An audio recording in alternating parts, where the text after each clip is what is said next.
Vous avez devant vous un très vieux diplomate né en 1917 et né non pas en France mais en Allemagne, à Berlin.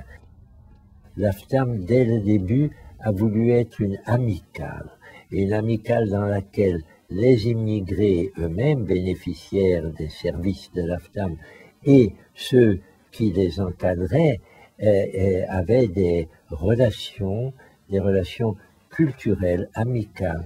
L'AFTAM a joué dès le début ce rôle d'essayer d'accueillir de façon aussi sympathique, humaine, constructive que possible des gens qui avaient du mal à se loger, qui avaient du mal à s'organiser et à s'intégrer dans la société française où ils allaient avoir à travailler. C'est cette dialectique-là qui a présidé à la création de l'AFTAM. Ma position à l'époque, j'étais directeur au ministère de l'Éducation nationale, chargé de la coopération avec les pays issus de la colonisation et avec l'étranger, et le problème qui paraissait le plus fort dans nos relations avec les pays sortis récemment de la tutelle française, c'est-à-dire les pays d'Afrique et très vite l'Algérie, le problème le plus important était celui des mouvements migratoires. C'était une époque où nous avions besoin, une fois de plus, de faire venir en France de nombreux immigrés. Nous voulions servir un État démocratique.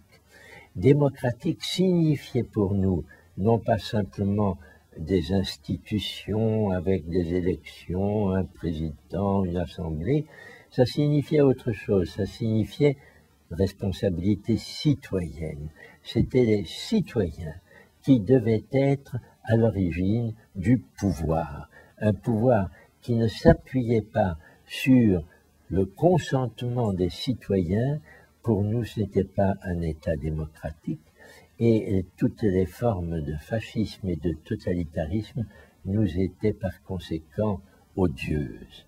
L'AFTAM, avec son tout petit départ modeste et avec son expansion ultérieure, n'est rien d'autre qu'un symbole, mais un symbole précieux.